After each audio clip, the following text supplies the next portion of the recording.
ஹalleluya! நம் கர்த்தராகிய இயேசு கிறிஸ்துவின் நாமத்திலே உங்களுக்கு வாழ்த்துக்கள். Good morning. வாங்க நம்ம ஆண்டவரின் வார்த்தையை தியானிப்போம். பரிசுத்தரே உமக்கு நன்றி ஆண்டவரே. இன்னொரு முறை உம்முடைய நாமத்தில் நாங்கள் சேர்ந்து உம்முடைய வசனத்தை ஆராய்வதற்கும் தியானிப்பதற்கும் அப்படி வாழவும் உதவி செய்யும்படி கிருபையை தாங்க. இப்படிப்பட்ட வாய்ப்புகளுக்காக உமக்கு நன்றி செலுத்தி இந்த நேரத்தை ஆசீர்வதிக்கும்படி கிறிஸ்துவின் நாமத்தில் ஜெபிக்கிறோம் பிதாவே. ஆமென். தேவனுக்கு ஸ்தோத்திரம். எப்படி இருக்கிறீங்க? புதிய வருஷத்துல வேகமா போய்கொண்டு இருக்கையிலே அதுக்குள்ளேயே தேர்ட் வீக்குள்ள வந்துட்டோம். இதுவரை ஏதாவது சாதித்தோமா? ஏதாவது மாற்றம் நம்ம காணப்படுகிறதா? ஆசீர்வாதங்களை பெற்று இருக்கிறோமா? யோசிச்சு பார்க்கணுங்க. கொஞ்சம் நின்னு யோசிச்சு பார்த்தா இதுவரை எங்க வந்திருக்கிறோம், என்ன சாதிச்சிருக்கிறோம், எதை செய்திருக்கிறோம், என்ன செய்யணும், என்ன இருக்கு என்பது நம்ம யோசிச்சு பார்த்தா அவருடைய திட்டத்தின்படி நம்ம வாழ முடியுங்க, நடக்க முடியும். நம்ம ஓன் பிளான்ஸ் இல்லைங்க, நம்ம சொந்த ஆலோசனைகள் நிறைய இருக்கும், குப்பையும் சத்தையுமா. ஆனால் தேவனுடைய திட்டங்களை நாம பிடிச்சுக்கொள்ளணும்னா அவருடைய வார்த்தையை தியானிக்கணும். இந்த நாட்கள்ல எல்லாருக்கும் கிடைக்கக்கூடியது பாடல்கள், தேவனை பற்றிய பாடல்கள். ஒரு காலத்துல கிறிஸ்தவ பாடல்களை கேட்பதே ரொம்ப அரிதா இருக்கும். முதல்ல ரெக்கார்டட் சாங்ஸே இருக்காது. ஆனா இன்றைக்கு எல்லா சபைகளிலும் இருக்கக்கூடிய அத்தனை பேர் தேவ ஊழியர்களும் எல்லாரும் ரட்சிக்கப்பட்டவர்கள், அவர்கள் அனுபவத்தில் எழுதின பாடல்களும் அநேகம் எழுதுறாங்க, பாடுறாங்க. ஆமா, நீங்க பாடல் பாடுவீங்களா? எங்களுக்கு பாட தெரியாதுங்கன்னு சொல்லக்கூடிய அநேகரை நான் நிறைய சந்திச்சிருக்கிறேன். சபையில எல்லாரும் பாடும்போது நீங்க ஏன் தம்பி பாடலன்னு கேட்டா எனக்கு பாட்டு வராதுங்க. பாட வராதுன்றது என்னங்க? பாடுங்க, வாயை திறந்தால் தேவன் கொடுப்பாரு. பாடல் பாடுறது ரொம்ப பெரிய விஷயம்லாம் இல்லைங்க. நம்ம சின்ன பிள்ளைங்க கூட ஹம் பண்ணுவாங்கல்ல. நம்ம தாய்மார்கள் நம்மளுக்கு பாடல்களை பாடி தூங்க வைப்பாங்க சின்ன வயசுல. பாடல்களை நாம பாடலாம், ஆண்டவருடைய பாடல்களை பாடணும். இரவுல நீங்க தூங்குறதுக்கு முன்னாடி ஒரு அழகான ஆண்டவருடைய பாடலை கேட்டு தூங்கினா உங்க ஜெபம் வேத வாசிப்பு முடிஞ்சதும் ஒரு நல்ல பாடலை நீங்க கேட்டுட்டு தூங்குனீங்கன்னா உங்களுடைய இருதயத்துல அந்த பாடல் ஓடிக்கொண்டே இருக்கும். அது மெலோடியஸா இருக்கும். உங்களுடைய இருதயம் அதையே உங்களுக்கு தெரியாமலே ஹம் பண்ணிக்கொண்டே இருக்கும். நமக்கு தெரியாமலே நம்ம பாடல்களை பாடும்போது ஆண்டவரை குறித்த பாடல்கள், துதிக்கிற பாடல்கள், ஆராதனை செய்கிற பாடல்கள், நம்முடைய நிலையை சொல்லுகிற பாடல்கள், நாம் மனம் திரும்புகிற பாடல்கள், ஜெபமாய் செய்கிற பாடல்கள், வசனத்தை சங்கீதத்தோடு கோர்த்து பாடுகிற பாடல்கள் என்று நிறைய பாடல்கள் இருக்கு. இந்த சங்கீதம் புஸ்தகத்தை வாசித்தா நம்ம எத்தனையோ பாடல்கள்ல இந்த சங்கீதங்களை பார்க்கிறோம் இல்லையா? நம்ம வாழ்க்கையிலையும் அவைகளின்படி வாழ்ந்தா நம்ம ஆசீர்வதிக்கப்படுவோம். தயவு செய்து நீங்க காலையில எழுந்தீங்களா இல்லையா? முதல்ல தூக்க மயக்கத்துல வெறுப்பா மூடாஃபா இருக்கிறீங்களா? இந்த நாள் நல்லா இல்லைன்னு சொல்றீங்கன்னா அந்த இரவு உங்களுக்கு நல்லா இல்லைன்னு அர்த்தங்க. ஏதோ இந்த நாள் நல்லா இல்ல, எழுந்ததுல இருந்தே நல்லா இல்ல, இந்த நாள் நல்லது இல்லைன்னு நினைக்கிறீங்களோ என்னமோ, அது இல்லைங்க. கடந்த இரவு நீங்க சரியா இல்ல. இரவுல நீங்க சமாதானமா சந்தோஷமா படுக்கைக்கு போகல, நிம்மதியா தூங்கல. அதனாலதான் நீங்க எழுந்ததுல இருந்து ஒரு மாதிரி வெறுப்பாக அந்த சோர்வு, அந்த மன அழுத்தம் தொடர்ந்துட்டு இருக்கு.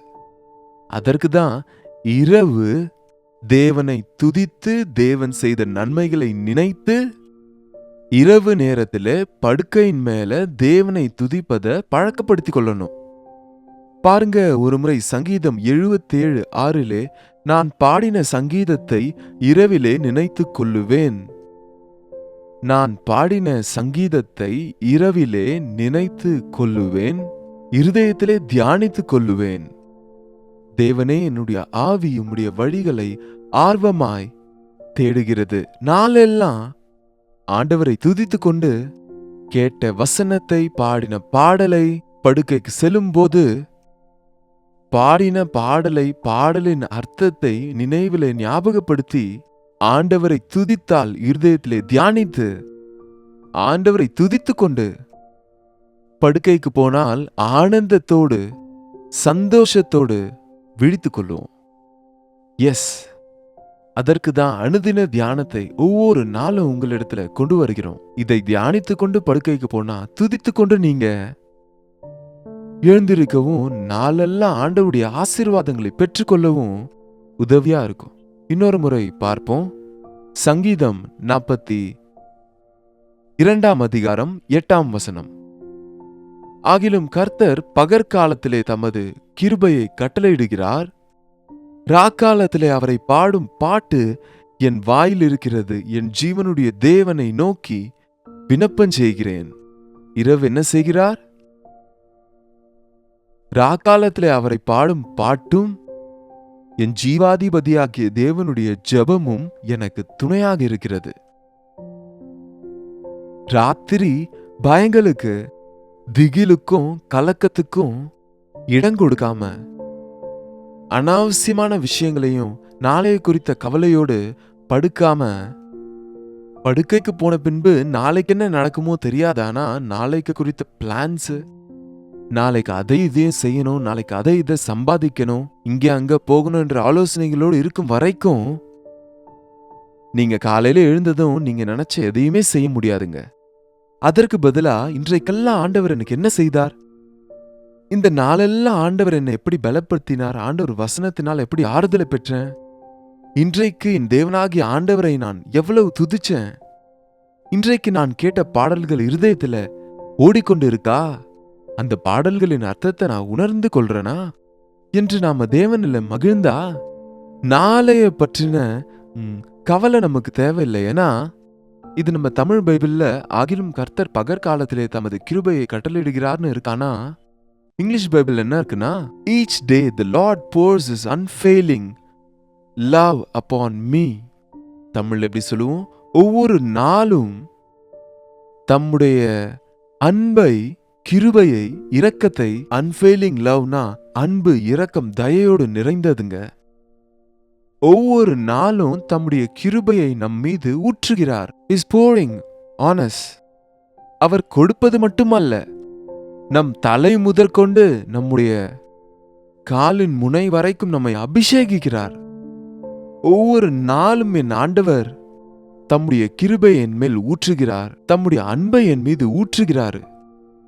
இந்த நாளெல்லாம் ஆண்டவர் தம்முடைய அன்பினாலே என்னை நடத்தினார் என்று நீங்க மார்னிங்கே சொல்ல முடியாது.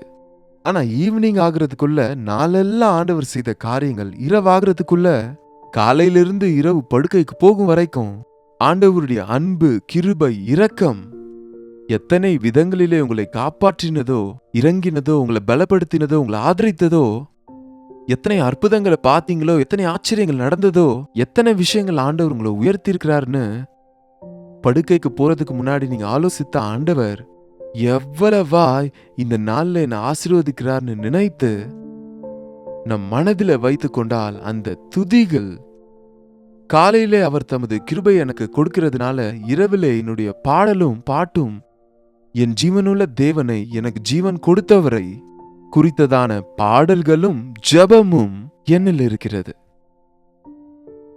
ஹல்லேலூயா. கிறிஸ்தவ வாழ்க்கை ஏதோ கொஞ்ச நேரம் கேட்டுவிட்டு ஆமேன்னு சொல்லக்கூடியது இல்லைங்க. இந்த நாள்ல ஆண்டவர் எனக்கு என்ன செய்தார் என்பதை நம்ம படுக்கைக்கு போறதுக்கு முன்னாடி ஆலோசனை செய்யணும்.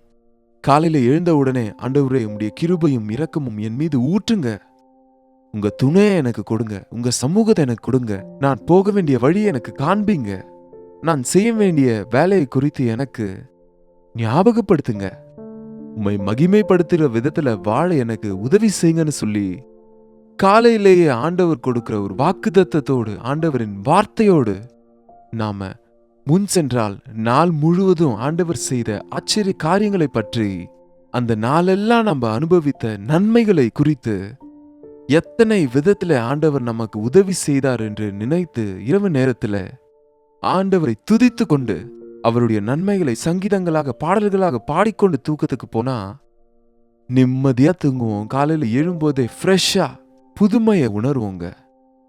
எஸ், ஒவ்வொரு நாளும் அவர் புதிய கிருபைகளை நமக்கு தருகிறார். ஒவ்வொரு நாளும் அவர் புதிதா நம்மள நேசிக்கிறாருங்க. இதற்கு முன்பு நேசித்தது போல அல்ல. பாருங்க, இந்த உலகத்துல இருக்கிற அன்பு ஒரே போல இருக்கிறதுனால கொஞ்ச நாள் ஆனதும் போர் அடிச்சிருது. ஒருவேளை முதல் தடவை ஐ லவ் யூக்கு மதிப்பு இருக்கும், பின்பு தினமும் I love you I love you I love you சொல்லும்போது போத நிறுத்துன்னு சொல்றத நம்ம பார்ப்போம், கேட்டு இருக்கிறோம். ஏன்னா அது வெறும் அந்த வார்த்தைகள்ல தான் இருக்கு.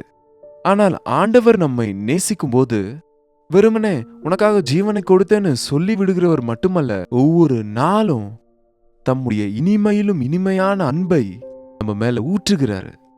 அவருடைய கிருபையை நம்ம மீது ஊற்றுவாரு. இதுவரை என்றைக்கும் செய்யாத காரியங்கள்ல இந்த நாள்ல அவர் செய்வார்னு ஒரு வார்த்தையில சொல்லி முடிக்கலாம். முன்பு பெற்ற ஆசீர்வாதங்களே அல்ல, இன்றைக்கு புதிய ஆசீர்வாதங்களை கொடுக்க அவர் ஆசையா இருக்கிறாரு. உங்களை ஏதோ புதிதான விதத்துல உங்களுக்கு வெளிப்பாடுகளை கொடுக்க ஆசையாக இருக்கிறாரு. போரிங் லைஃப் இல்லைங்க, எக்ஸைட்டிங் வாழ்க்கை, ஆண்டவரோடு உற்சாகத்தோடு கூடிய வாழ்க்கையை நம்ம வாழணுங்க. பாரம்பரிய பக்தியை உடையவங்க அதே ஜெபம், அதே வாழ்க்கை. ஆனா ஆண்டவரோடு இருக்கிறவங்க முன்னாடி தான் போவாங்க. பின்னானவைகள்லாம் பின்னாடி போயிடும்.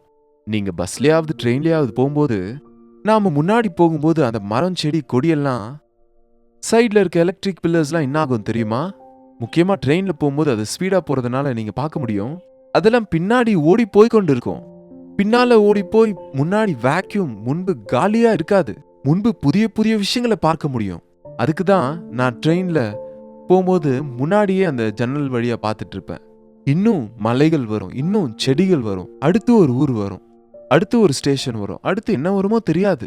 அது போல நம் வாழ்க்கையில கூட ஒவ்வொரு நாளும் தேவன் புதிதானவைகளை உங்களுக்கு காண்பிக்கணும்னு, புதிய விதத்துல உங்களை ஆசீர்வதிக்கணும்னு, புதிய விதத்துல உங்களுக்கு உதவி செய்யணும்னு ஆசைப்படுகிறதுனால ஒவ்வொரு நாளும் அந்தந்த நாளுக்கு அந்தந்த நாளுக்குரிய அந்த நாளே படுக்கைக்கு போறதுக்கு முன்னாடி நாம ஞாபகப்படுத்திக்கணும், இன்றைக்கு இவ்வளவு பெரிய தேவன் எனக்கு துணையா இருந்தார், இனிமேலும் எனக்கு துணையா இருப்பார் என்ற தைரியத்தோடு நம்முடைய தலகாணிய தொட்ட உடனே நல்லா தூங்க முடியுங்க. நிம்மதியா தூங்கும். தூக்கத்துல கூட ஆண்டவரை துதிக்க முடியும்.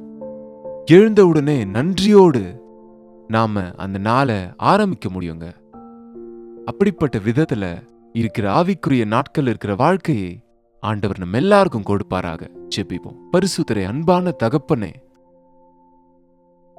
எப்பொழுதும் ஒரே நிலையில ஒரே போல இருக்க வேண்டும் என்று அல்ல, ஒவ்வொரு நாளும் புதிதாக எங்களுக்கு நீர் உம்முடைய கிருபையை கொடுக்கிறீர் ஆண்டவரே. ஒவ்வொரு நாளும் உம்முடைய அன்ஃபெயிலிங் லவ்வை, அன்பை, உம்முடைய உன்னதமான அன்பையும் பாசத்தையும் எங்கள் மீது ஊற்றிக்கொண்டே இருக்கிறீங்கப்பா. அந்தந்த நாளிலே நீர் செய்த நன்மைகளை நினைத்து உம்மை துதித்து கொண்டு எங்கள் படுக்கையில் இருக்கும் போதே உம்மிடத்துல ஜெபிப்பதற்கு உம்மிலே மகிழவும் எங்களுக்கு உதவி செய்யுங்கப்பா. இந்த வார்த்தைகளை யார் யார் எங்கெங்க இருந்து கேட்டுக்கொண்டு இருக்கிறாங்களோ, இந்த நாளையும் அனுதின வாழ்க்கையும் நீங்க உடனிருந்த ஆண்டவரே முன் செல்லும்படிக்கு, நாளுக்கு நாள் வளர்ச்சி அடையும்படிக்கு எங்கள் ஒவ்வொருவருக்கும் உதவி செய்யும்படி கிறிஸ்துவின் நாமத்தில் ஜெபிக்கிறோம் பிதாவே, ஆமென். பிதாவாகிய தேவனுடைய அன்பும் குமாரனாகிய இயேசு கிறிஸ்துவின் கிருபையும் பரிசுத்த ஆவியானவரின் அந்யோன்யமும் ஐக்கியமும் கூடி வந்திருக்கிற நம் அனைவருக்கும் இப்பொழுதும் சதா காலமும் துணையாயிருப்பதாக, ஆமென். தேவனுக்கு ஸ்தோத்திரம். உங்கள் ஜெப விண்ணப்பங்களுக்கும் பாரங்களுக்கும் 8939801234 நம்பருக்கு ஒரு டெக்ஸ்ட் அல்லது வாய்ஸ் மெசேஜ் அனுப்புங்க. உங்களுக்காக நாங்க ஜெபிக்கிறோம், நீங்களும் ஜெபிங்க. கர்த்தர் நிச்சயமா உங்கள் பட்சத்துல பதில கொடுப்பாரு. கர்த்தருக்கு சித்தமான நாளை கடந்த தியான நிகழ்ச்சியில மீண்டும் உங்களை சந்திக்கிறேன். அதுவரை கர்த்தருடைய கிருபை உங்களுக்கு துணையா இருப்பதாக.